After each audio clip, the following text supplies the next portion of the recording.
first time that someone tried to put the baffling puzzle pieces of other life in the universe together for me in a more coherent picture was October 1983. That's when I was still trying to go forward with the HBO project in spite of government efforts to block me. A Washington, D.C. military source who claimed first-hand interaction with at least one type of non-human agreed to talk with me off the record about the type that he knew as extraterrestrial biological entities, also known as EBINs. He was aware that on April 9, 1983, at Kirtland Air Force Base, I was shown an alleged briefing document for an unnamed U.S. president, and it said extraterrestrial biological entities, or EBINs, had manipulated DNA in already evolving primates to create Homo sapien. The military source told me that was true. But he stressed that no one in the American government with access to that knowledge ever wanted to be alive if or when such an announcement were broadcast to the world that humans are someone else's experimental androids. He told me that he had talked firsthand with a U.S. Air Force captain who received telepathic communication from one non-human at a crash site in the Roswell region. He said 1949, not 1947. Because the captain, more than anyone else at the crash site, could clearly and correctly receive mind-to-mind communication from the non-human and EBIN. The captain was assigned to live with this entity called EBA-1 at the Los Alamos Laboratory in New Mexico until EBA died of unknown causes on June 18, 1952.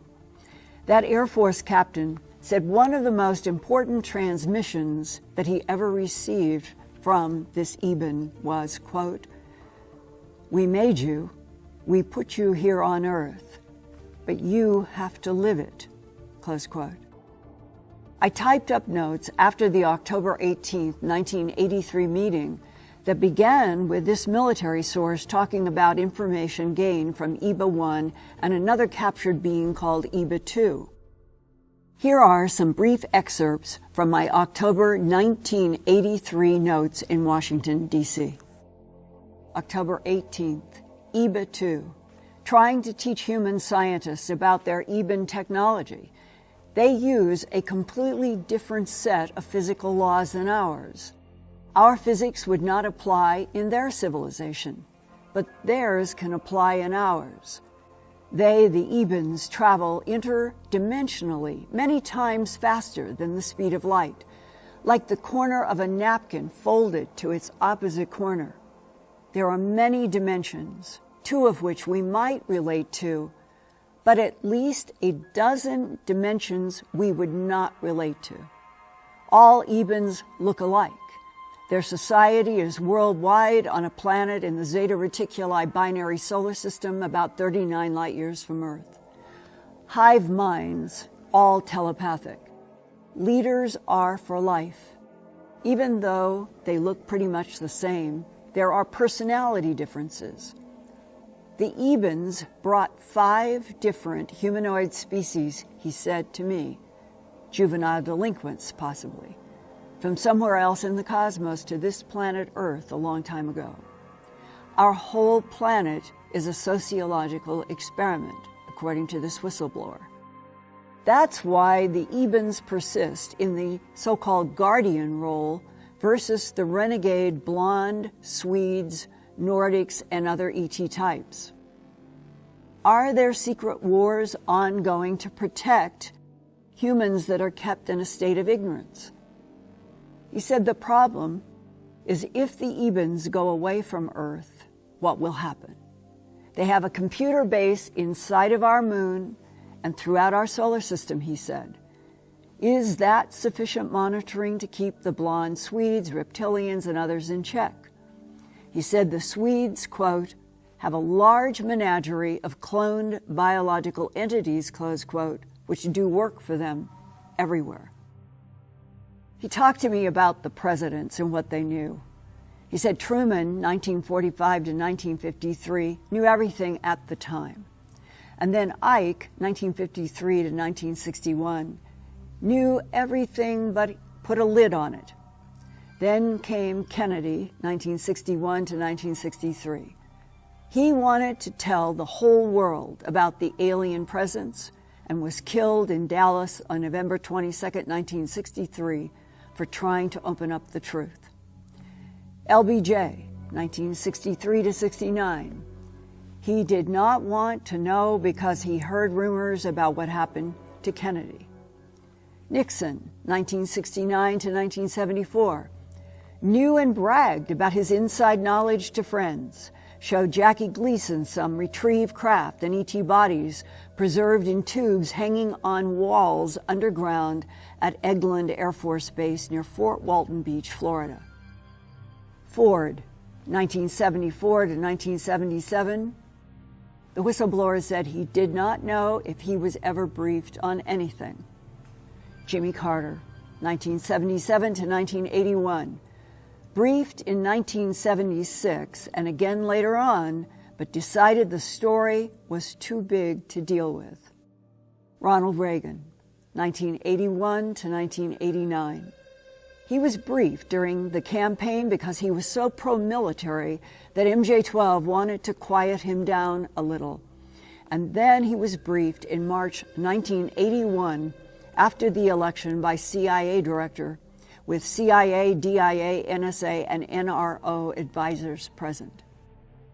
And about that word, reincarnation, he said that the Ebens described this, quote, only so many souls are allowed per planet, close quote.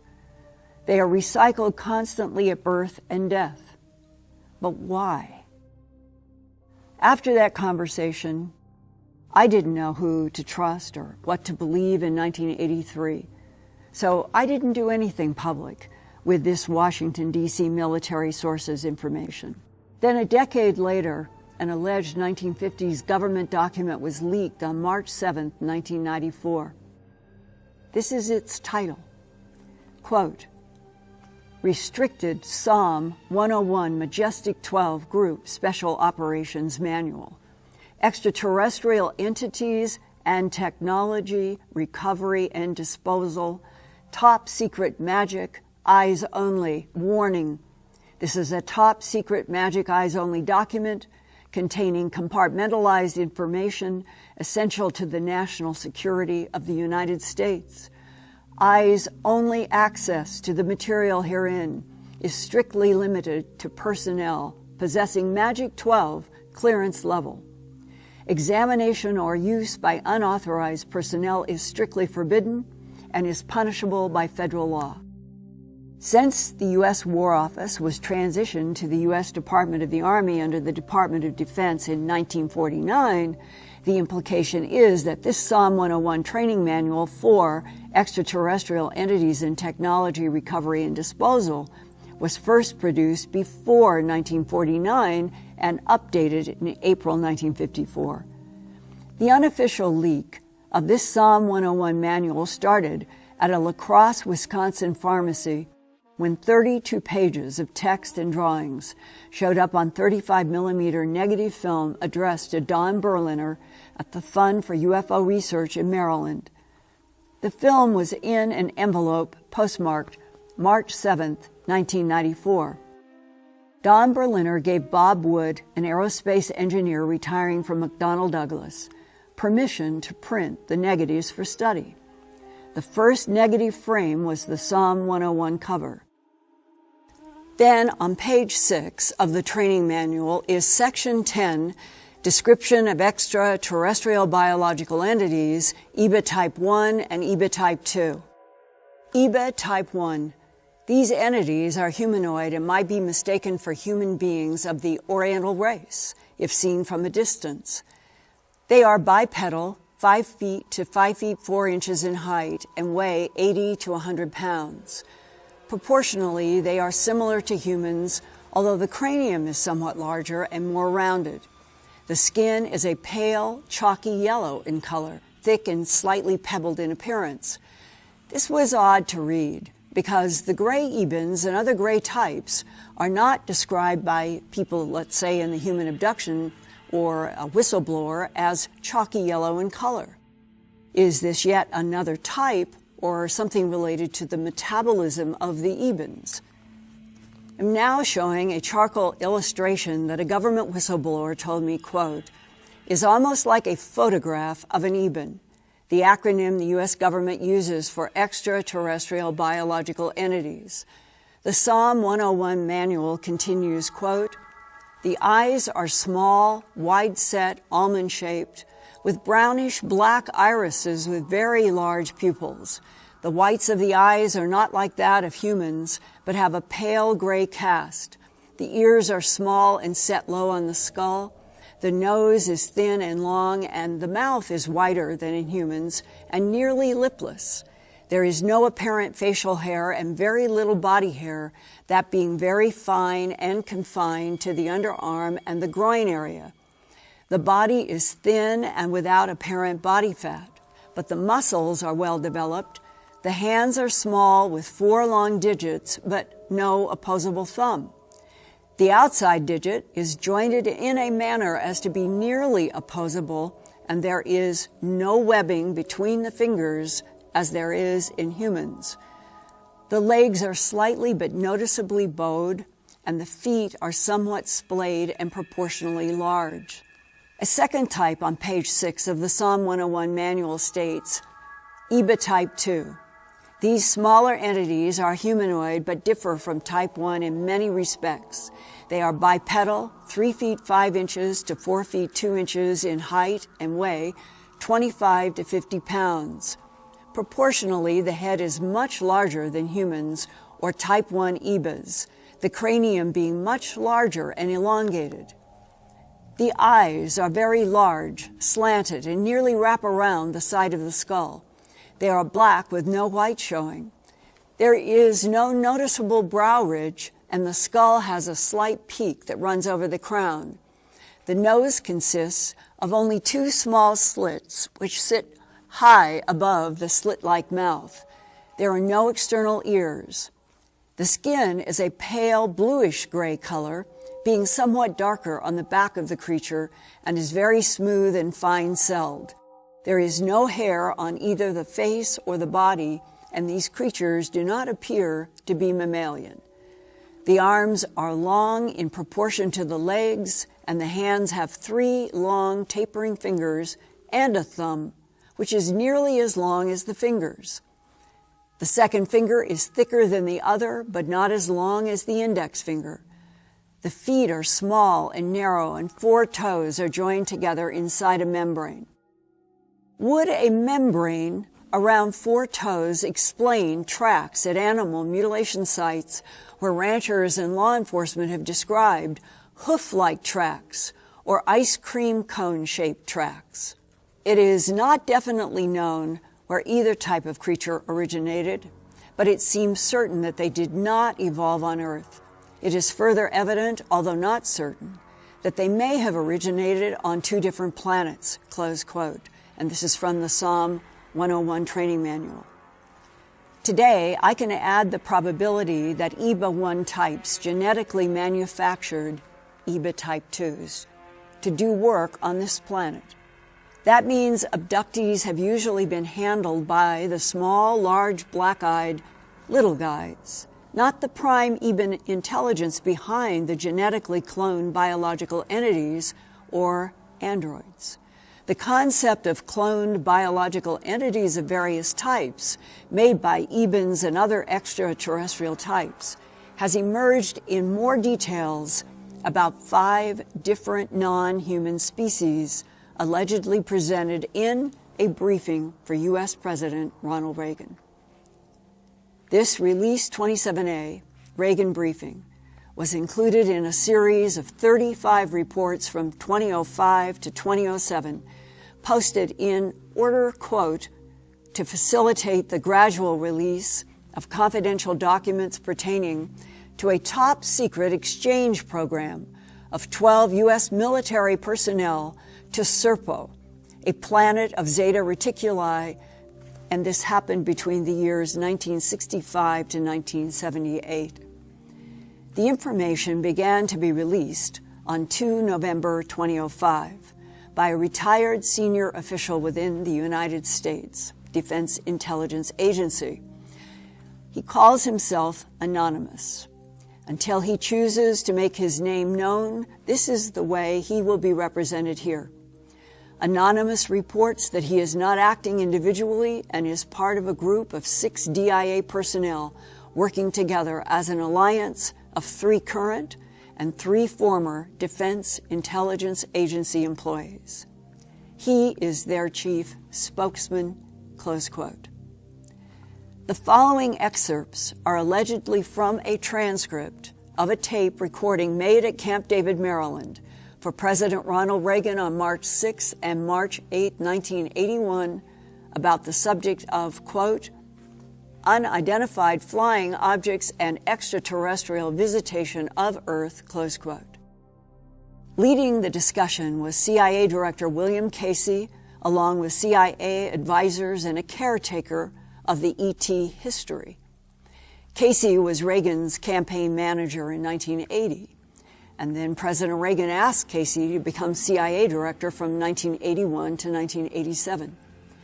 That means this briefing, March 6 to 8, 1981, was only 2 months after Ronald Reagan first took office on January 20th, 1981 as President of the United States. I begin with excerpts from the presidential briefing as the anonymous caretaker speaks to President Reagan. Quote, the United States of America has been visited by extraterrestrial visitors since 1947. We have proof of that, close quote. My own note is that the truth about crashes, that we appear to have history of a crash retrieval 6 years before Roswell events, and that was in Cape Girardeau, Missouri, allegedly in the first part of 1941, and discussed in leaked Majestic 12 documents, from which a, quote, neutronic propulsion device was retrieved and later delivered to Robert Oppenheimer when he began work at Los Alamos, New Mexico, to produce the first American atomic bomb. The caretaker says, however, we also have some proof that Earth has been visited for many thousands of years by various races of extraterrestrial visitors. Mr. President, I'll just refer to those visitors as ETs. In July 1947, a remarkable event occurred in New Mexico. During a storm, 2 ET spacecraft crashed. One crashed southwest of Corona, New Mexico, and one crashed near Datil, New Mexico. The U.S. Army eventually found both sites and recovered all of the debris and one live alien. I'll refer to this live alien as EBA-1. What does that mean? Do we have codes or a special terminology for this? President Reagan asked. Mr. President, EBA means extraterrestrial biological entity. It was a code designated to this creature by the U.S. Army back in those days. This creature was not human, and we had to decide on a term for it. So scientists designated the creature as EBA-1. We also referred to it as NOAA. There was different terminology used by various aspects of the U.S. military and intelligence community back then. Can we classify them? Can we connect them with anything earthly? No, Mr. President. They don't have any similar characteristics of a human, with the exception that they have eyes, ears, and a mouth. Their internal body organs are different. Their skin is entirely different from human. We could not classify any part of the aliens with humans. They had blood and skin, although considerably different than human skin. Their eyes had 2 different eyelids, probably because their home planet was very bright. Is time the same on their planet as on ours? No, Mr. President. Time is very different on the Eben planet, which, by the way, we call Serpo. When you look in Latin and you find the word SERPO, it means to creep or crawl. Perhaps they meant like a snake. Their day is approximately 40 hours. That is measured by the movement of their 2 suns. The solar system containing Serpo is a binary star system, 2 suns, rather than the 1 sun like our solar system. The distance from Earth to Serpo is about 40 light years. They can travel that in about 9 months of our time. I am no scientist, but as I mentioned earlier, they can travel that great distance by means of space tunnels. They seem to be able to bend the distance from one point in space to another. Just how they do this must be explained scientifically. Are they all friendly? Advisor number 1. Mr. President, that is a very difficult question to answer. There are many parameters that we follow to evaluate the threat. However, we have little intelligence on 4 of the 5 visitors. We have plenty of intel on the Ebens. They've given us everything we've asked for. They have also helped us to understand the other 4 species. I'm afraid to say, Mr. President, and please don't misunderstand my words, but we think one of the species is very hostile. William Casey, CIA Director. Mr. President, we have intelligence that would indicate this one species of aliens have abducted people from Earth. They have performed scientific and medical tests on these humans. To the best of our knowledge, no humans have been killed, but as advisor number 1 stated, the intelligence is from witnesses and we haven't thoroughly evaluated this intelligence. We have captured one of these hostile aliens. This gets into some very, very sensitive areas, Mr. President. I strongly suggest we end this discussion and move on to any further questions that you might have and then get back to this. I don't think we are prepared to provide you with accurate answers to your questions about the potentially hostile aliens at this time, close quote. And that was March 6 to 8, 1981. President Reagan said, okay, but expect this to be given to me as soon as possible. I want to know everything about these hostile creatures. So, we should start forming policies on how to deal with them. Advisor number 1, do we have operational war plans on this? Advisor number 1.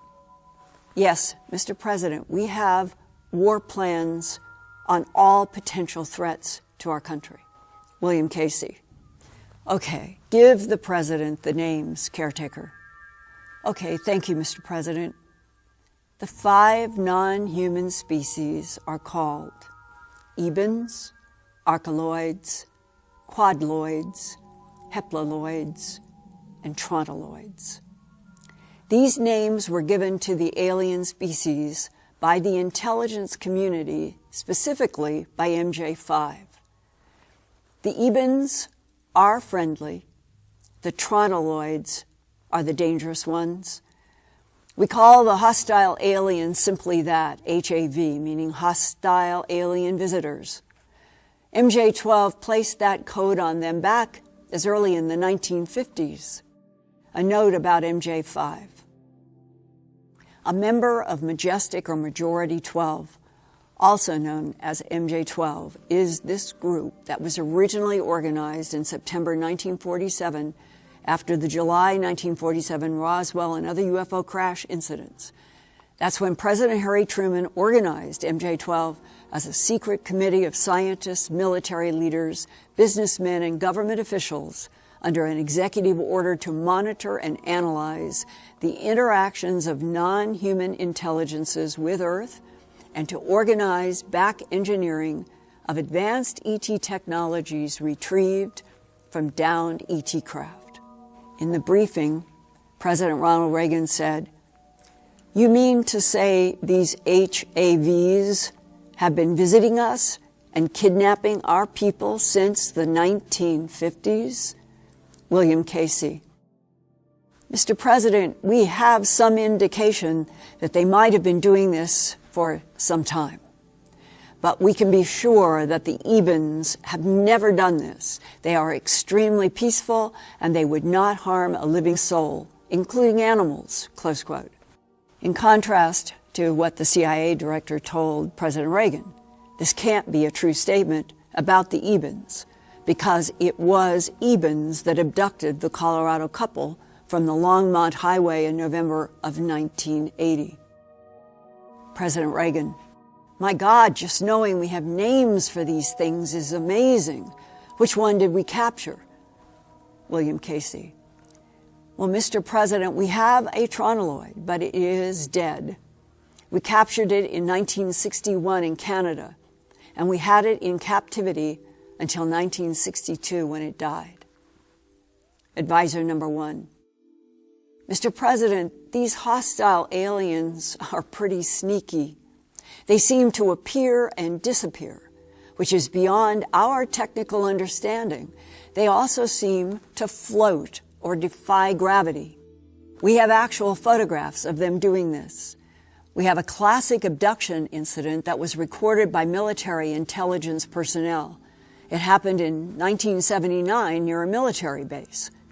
President Reagan: "Where?" Advisor number 1: "In New Mexico."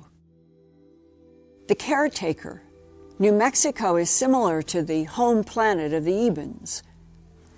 I now understand that the Ebens originally come from a desert-like planet in the binary G2 solar system Zeta 1 and 2 reticuli, and this is information that comes from abductees I've interviewed and from other government whistleblowers, and this is what they're talking about right now in this briefing with President Reagan. Those binary suns are very similar to our own yellow sun." And they say to President Reagan, quote, "Since we do not know which planet the tronoloids came from." And then the caretaker is interrupted by advisor number 4. Advisor number 4 says, "I think we do. I think the Ebens gave us that information. We know the star group. It is close to our solar system in astronomical terms, maybe 10.5 light years away. It's on the 3rd planet of the Epsilon Eridani solar system. It's the tronoloids, and they are actually closer to us than the Ebens are." Epsilon Eridani on the left is an orange dwarf star in the constellation Eridanus, a cooler, fainter K2V solar spectrum compared to our G2V sun. At 10.5 light years from Earth, Epsilon Eridani is in a multiple star system and has an estimated 82% of our sun's mass on the right and 74% of our sun's radius, but only 34% of our sun's luminosity. Our sun is much brighter. The Epsilon Eridani is an orange color versus our yellow sun, and it's dimmer. The Reagan briefing indicates the 3rd planet in the Epsilon Eridani solar system is the home of the hostile insect tronoloids. Epsilon Eridani has a large ring Jupiter-like gaseous planet called Epsilon Eridani b, and a probable 2nd rocky planet called Epsilon Eridani c, and it might even have a 3rd distant planet in one of 2 asteroid belts.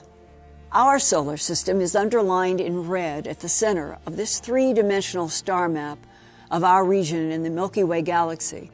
In the lower left of our solar system is Epsilon Eridani, also underlined in red. Not far from Epsilon Eridani is Tau Ceti, underlined in red, and Tau Ceti has been referenced by people in the human abduction syndrome as a solar system also containing humanoid life. When astronomers Frank Drake and Carl Sagan in 1960 first started to look for radio signals from intelligent extraterrestrials, they turned their radio telescope on both Epsilon Eridani and Tau Ceti. But no signals were found then. President Reagan's 1981 briefers would say that is because SETI was looking in the wrong frequencies, or the very advanced tronoloids have a way to cloak their planet.